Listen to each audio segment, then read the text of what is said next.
Vasco, eu sei que o jogo de hoje não tinha um valor nem para Vasco nem para Galo, né? Sim, um valor pensando em campeonato, né? Mas o Vasco leva uma última imagem de brasileiro feia, né? Do jeito que o São Paulo perdeu de 6 pro Fluminense, time grande não pode tomar de 5, de 6, cara. Não pode, independentemente da escalação que você bota. É muito ruim para a imagem do clube, para quem tá dentro de campo. O torcedor fica machucado. É muito ruim você ver um time grande levar um sapeca desse assim. Muito ruim. O Vasco oscila muito, ou oscilou muito nesse caso, né? Não empata, só ganha o pé. Porque você faz um jogo bom, jogando bem, goleando, e aí você não consegue ter 2, 3 partidas jogando tranquilo, bem. Porque foi o que você falou, ganha e perde, não tem ali um empate, uma vitória, vai equilibrando. Eu vou lembrar aqui que em um dos programas nossos aqui do fechamento, o Diniz, né, o Fernando Diniz, ele falou que quando o campeonato se apresentou, eles não aproveitaram a oportunidade. E dali para frente eles continuaram oscilando, né? Ganha bem e aí perde muito mal. Esse jogo agora que você deu o exemplo do São Paulo, que eu estava acompanhando o jogo de casa do São Paulo, até por ter jogado lá, vergonha alheia, cara. Vergonha alheia. E eu imagino que o torcedor do Vasco, vendo o jogo do Vasco contra o Galo, deve ter sentido a mesma coisa. Incomoda você ver o seu time tomando um X5. O Vasco 9 derrotas. Um turno inteiro. E hoje tem um adendo, porque assim, o Vasco, lembra que nós falávamos assim, o Vasco, quando precisa ganhar o jogo, aí tá perdendo de 1-0, 2-0, assim, parece que o time não é treinado. A gente vê no campo, aí é um jogador na frente, outro jogador atrás, o cara não sabe o que faz. Hoje teve a expulsão do Hugo Moura com 30 minutos de jogo, o jogo ainda estava 1-0. E depois a expulsão acabou. Acabou, assim, é realmente impressionante. Quando tem que elogiar, a gente elogia. Agora, quando tem que criticar, não tem jeito, a gente tem que criticar. E as portas de uma semifinal de Copa do Brasil. Nos últimos 8 jogos, Felipe, o Vasco perdeu 7. Isso é demasiado para um grande clube como o Vasco. E vou te falar, não fosse aquela vitória sobre o Inter, olha onde estaria o Vasco. O Vasco vinha de 5 derrotas seguidas, aí ganhou do Inter, aí perdeu do Mirassol e já perdeu. Isso. Então, 8 jogos, os últimos 8 jogos no campeonato, o Vasco perdeu 7. E se não fosse o que ele ganhou contra o Inter, no 5-1, onde ele estaria hoje? No 4. Foi porque começou ganhando. O Vasco nem sabia. Mas é o jogo do ano pro Vasco. Não tem as dúvidas disso. O Internacional livrou ele do rebaixamento aquele jogo. E aquilo lá, né, tem que saber perder. O Vasco não soube perder hoje. Isso pesa muito, tanto o bom momento do Fluminense. Perder, Sobis? Perder de muito... sendo competitivo. Dá consequências gigantes. Não, o Fluminense o que é favorito. Tá 1-0. Jogador expulso. Beleza, 2-0, meu irmão. Bola pro mato, né? Não? Fecha a casinha. O Inter sofreu com isso também, de não saber perder, tomar 5 do Vasco, depois 3 do São Paulo. E muito do favoritismo do Fluminense agora é porque não tem o que falar do Vasco. O Vasco tá muito mal e é um time que, se toma um gol, ele toma vários. E é muito kamikaze. Um time que disputa título não pode, né, Copa do Brasil nesse caso aí, se ele tomar o primeiro gol e se desnortear, né, como eles são, daqui a pouco eles perdem a semifinal no primeiro jogo. Exato. Vamos ver o Diniz, depois da sapatada que o Vasco levou hoje em Belo Horizonte. Boa noite, Diniz. Tudo bem? João Guerra, do GE. A minha primeira pergunta, cara, é primeiro te perguntar o que você consegue tirar de positivo dessa derrota, porque já pensando também na Copa do Brasil, logicamente, porque teve você acabou poupando a maioria dos titulares e também já pensando na próxima temporada, o que você consegue tirar de positivo desses jogadores, quem entrou em campo, já pensando nesse jogo na próxima, os jogos decisivos da Copa do Brasil e principalmente da próxima temporada, porque a gente viu uma derrota, a pior derrota do Vasco nessa edição do Campeonato Brasileiro. Obrigado. Primeiramente, boa noite. É difícil falar depois de uma derrota de 5-0. Eu acho que não dá para a gente desconsiderar a expulsão que teve no jogo.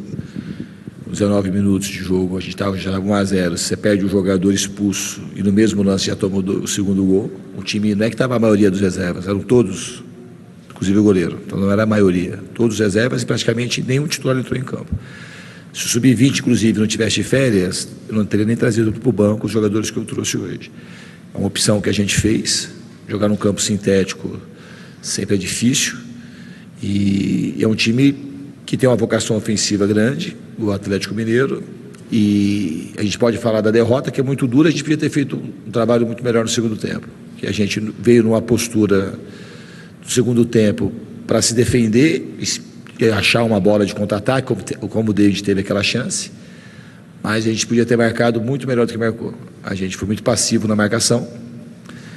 O jogo se assemelhou um pouco ao jogo do Independente Del Valle, quando a gente teve o Pitô expulso no primeiro tempo. A gente deixava cruzar, não marcava a área e não pegava rebote. Então foi uma marcação coletiva muito falha. Em relação a jogadores, não dá para você avaliar um jogador só por causa do jogo de hoje. É no somatório, senão você vai acabar cometendo algum tipo de erro. Então essa avaliação ela não vai ser feita só por causa do jogo de hoje. E o que fica para o jogo da Copa do Brasil é que, independente de quem entra em campo, a gente tem que ter um respeito muito grande pela camisa do Vasco e se dedicar ao máximo, independente se é um jogo de final de campeonato, se é um jogo de cumprir tabela, se é um jogo se é a última rodada do Campeonato Brasileiro, se é jogo amistoso, se é jogo treino, a gente tem que se empenhar do primeiro ao último minuto. Diniz, boa noite. Lineker Bionde, canal A Hora do Vasco. Além da derrota com os reservas hoje e do placar, o Verratti foi o jogador que o Diniz tirou quando o Hugo Moura é expulso ali no primeiro tempo e não gostou nada. Eu penso que é um momento assim de ter inteligência do atleta, sabe? O Verratti é o capitão do Vasco, né? Um dos, né? Eu não sei se ele falou realmente, parece que ele, está direcionando ao Diniz, não sei. Porque, óbvio, se ele está chateado com ele, chateado com a situação, com a expulsão, eu entendo. Agora, não é o momento para criar mais um tumulto no ambiente do Vasco. O Vasco, quinta-feira, tem uma semifinal de campeonato. Esse não é o momento. Sabe? Deixa para chegar, então, dentro do vestiário, cobra dentro do vestiário. Externamente, da maneira que foi, publicamente, eu acho uma falta de inteligência muito grande fazer uma situação como essa. Haja visto o Vasco que tomou de 5 depois, né? Aí tomou de 5 depois. Então, foi um livramento para ele, né? Exatamente. Saiu. Não é que tirou porque tá mal tecnicamente, foi expulso um cara... Assim, o normal do futebol, geralmente, quando é expulso alguém do meio campo ou da zaga, você coloca um zagueiro e tira um atacante. É normal. Não é porque você tá mal ou tá bem. Então, acho que falta um pouquinho de inteligência e entender um pouquinho o momento do Vasco. Quinta-feira tem uma decisão de campeonato e um clássico contra um time que tá mordido. Porque o último clássico, o Vasco ganhou e teve olé no Maracanã. Então o Fluminense está mordido. Então, assim, não é o momento. Dos 2-0. Exatamente, teve olé no Maracanã. Teve olé no Maracanã. Exatamente. Então, assim, não é o momento. Isso falei da virada, experiente cara. Ali, né?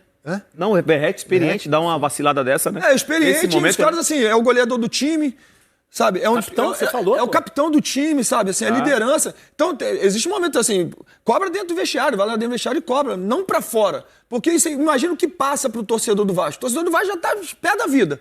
Antes do jogo do Inter, os caras foram lá. Né? Aí conversar, tem até uma conversa boa, até gostei da educação dos caras conversando, né? Os torcedores conversando e tal.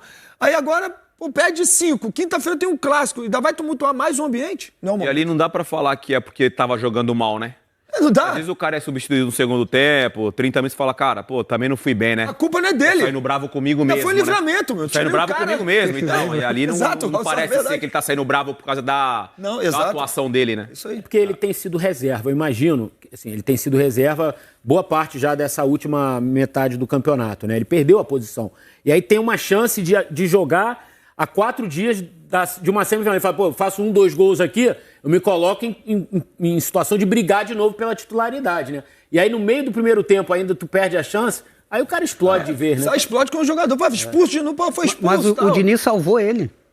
No fim protege, porque se ele joga o jogo todo, ele ia tomar 5 e daqui a pouco ele ia ter menos chance de estar no próximo jogo. Então, quando o jogador sai brigando assim, ele sabe que está sendo filmado. Ele não tocar no caroço era grande. Era grande. Era grande.